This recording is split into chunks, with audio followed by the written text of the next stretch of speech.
For several years I've been very interested in Zimbabwe, because Robert Mugabe is pretty much the only African leader trying to totally dislodge white power in Africa.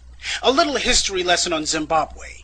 White supremacy came to Zimbabwe starting with the genocidal lunatic Cecil Rhodes.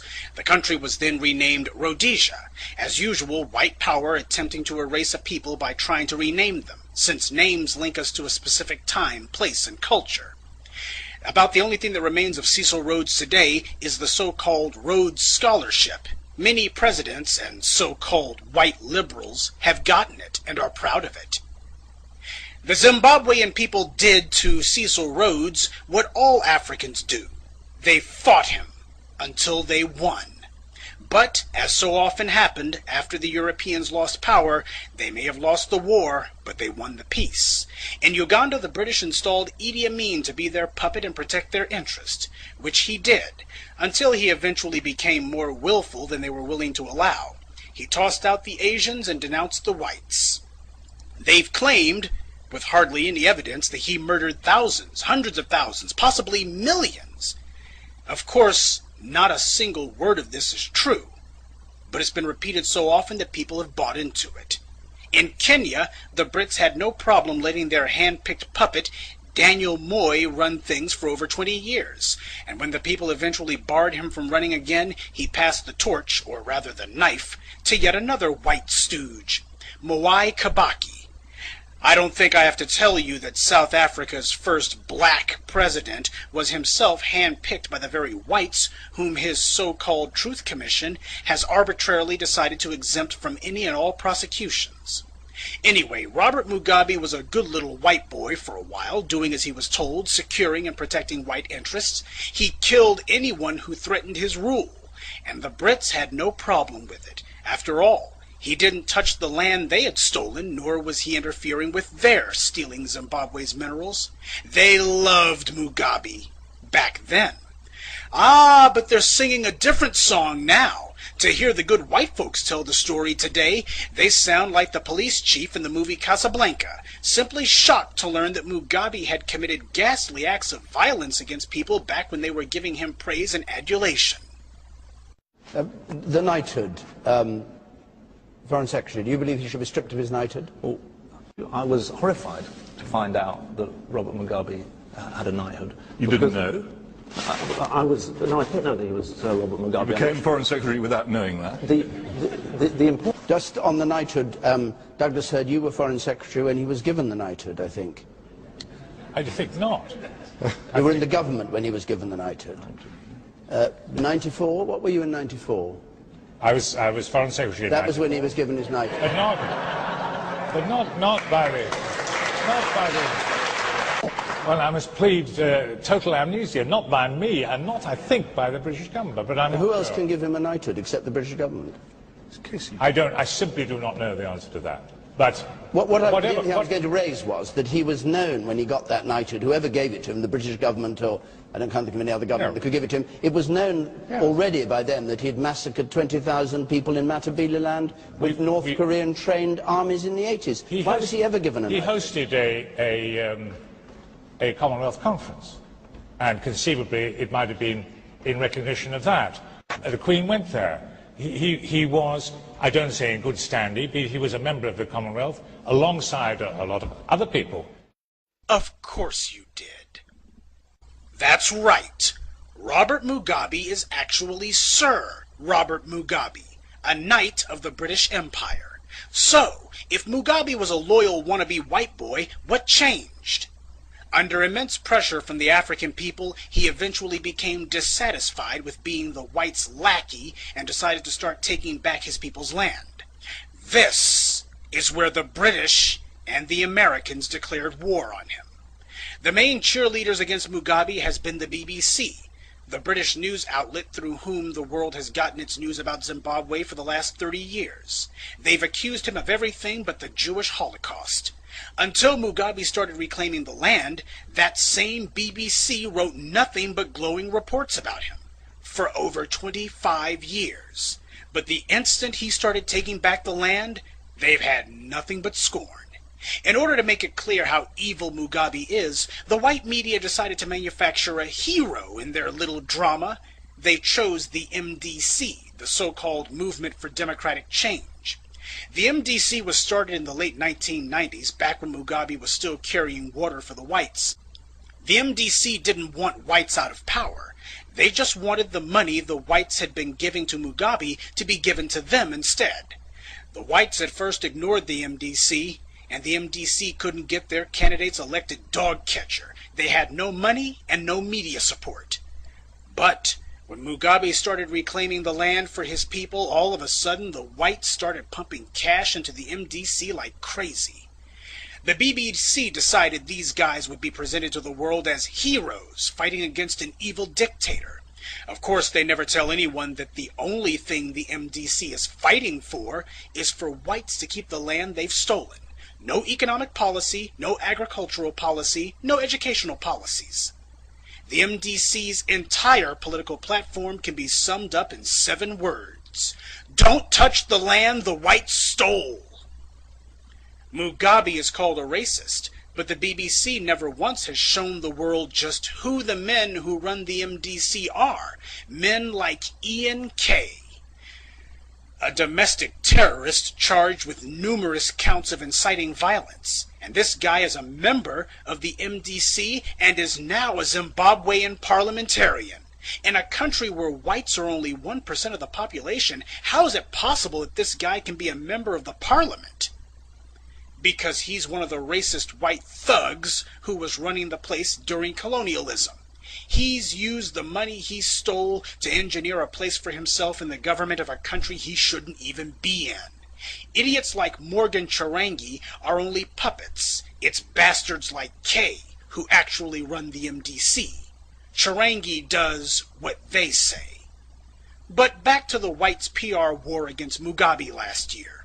Realizing they couldn't pull in Iraq and gin up a quickie excuse to invade, because everyone would recognize it as recolonization, the whites in London decided to take out sanctions instead. And when that didn't work, they asked the US to do the same. The president at that time, W, gladly obliged. Pay attention, because what comes next is crucially important. The US's very first move was to freeze credit against Zimbabwe. I'm sure you've heard the term credit freeze the last 10 months. It's a credit freeze by the World Banks that has brought the U.S. to its knees, destroyed the housing market, and caused a global economic catastrophe. I highlight that so you can understand how important credit is to a national economy, even the U.S.'s.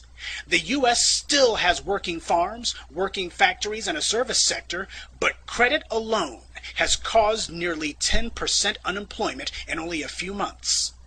This is what the Brits and Americans did to a country with nowhere near the financial resilience of the United States.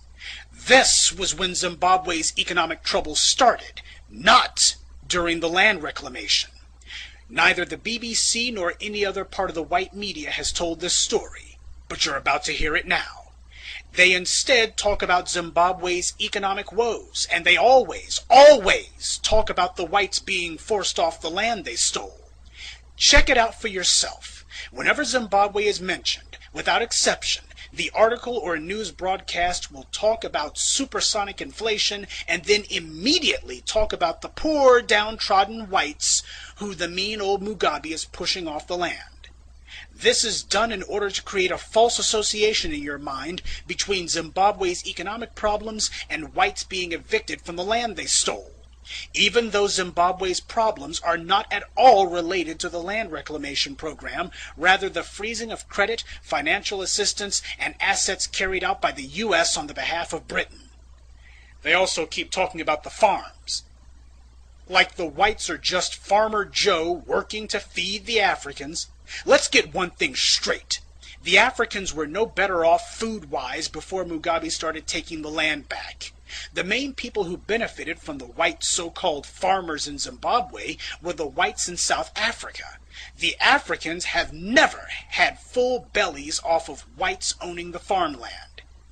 But that's the way propaganda works. They want you to think that reclaiming the land has caused massive starvation, when it hasn't.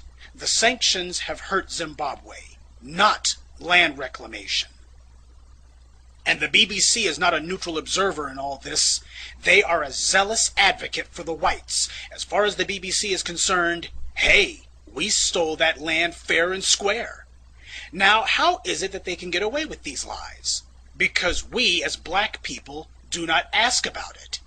This is why the white media will do interviews with the bootlicks in the MDC, but nobody thinks it strange that not one member of Mugabe's government has been interviewed.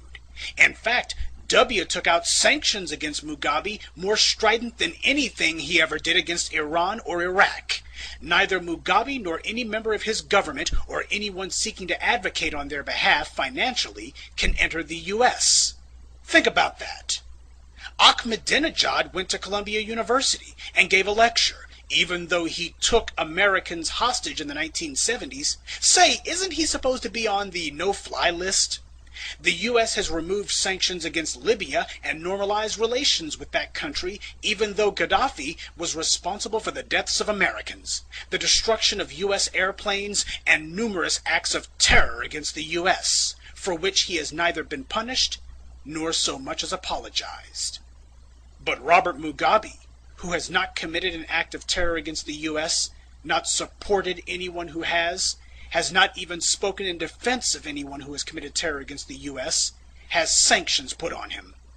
So why is he on a terror watch list? Why can't he enter the United States? When Mugabe won the last election, the whites realized he was going to finally go ahead and toss them all out. That's why we saw the fake outrage from them last year. They tried to go to the African Union, figuring that because they had created the African Union and had most of its members on strings, that it would be a simple matter to get the poor Africans to denounce Mugabe. And after that, they would get the Africans to authorize the Brits to send in the Marines. Of course, it didn't happen that way. The AU rejected what was an obvious attempt at recolonization. So, the whites went running to the UN instead, figuring they would get their way there. But Mugabe had already shored up his political support on the UN through the alliances he built with China, who, as a permanent member of the UN Security Council, has veto power. And Russia also joined China in vetoing the Brits' plan to move forward with military action against Mugabe. The whites howled and screamed about it. How corrupt the UN is, because one vote is all it takes to derail the whites' well-laid plans. But those same whites have no problem when the US is the only Security Council member to vote against condemning Israel for its violence against the Palestinians, or when the US votes against a resolution condemning racism. Zimbabwe is a small, poor, weak country. But even so, Mugabe has outfought and outthought the Euro clowns every step of the way. It just goes to show, anyone who says you can't beat the whites at their own game never tried. This is why the white media can't get enough of hating the man. To them, he's like O.J. Simpson times 1,000,000. Every day they see him, they have to look at a black man who has shown the world that whites can be kicked around, punched around, beat around, thrown off the land they stole, forced to give back the money they robbed the world of, and that if the non-white world bands together, even the U.S. can't do a damn thing about it. It is the single most dangerous example of defiance toward white power that the modern world has ever seen. But most blacks don't even know that it happened. What happened to Africa under white rule was the same thing you see today, a relentless PR war to convince the world the Africans were primitive savages and they'd be better off with whites in charge. They can't force the issue, so they need to use the last bastion of white power, the media, to fool people into coming to that conclusion on their own. This is why they cannot allow Mugabe's people into the country, why no reporters will talk to him, and why they must demonize him day and night. Mugabe represents the greatest threat to white power the world has ever seen in the modern age. He's no Nelson Mandela, no stooge.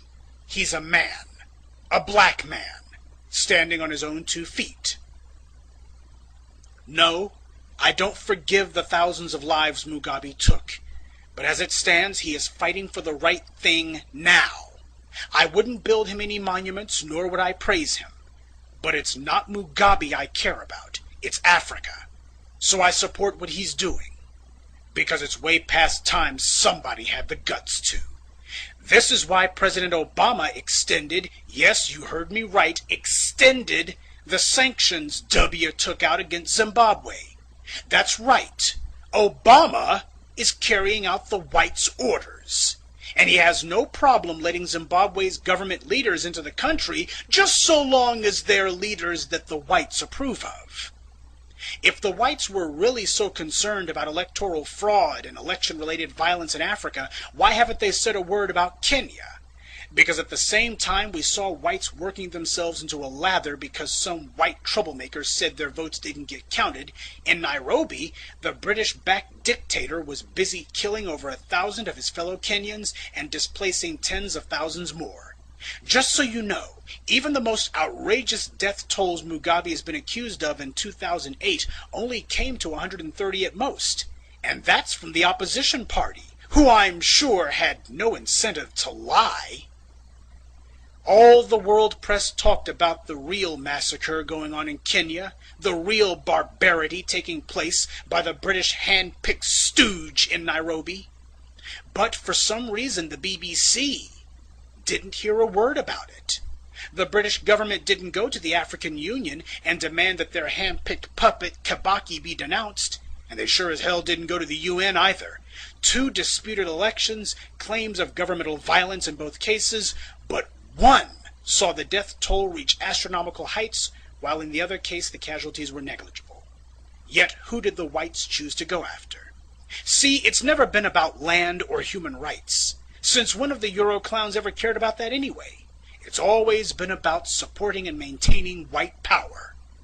Mugabe has shown the world that even the poorest of nations can overthrow white control if they have leaders committed to it. Every African on the planet needs to be watching this one. Mugabe, regardless of his faults, is showing us the way. And for that, we should support him.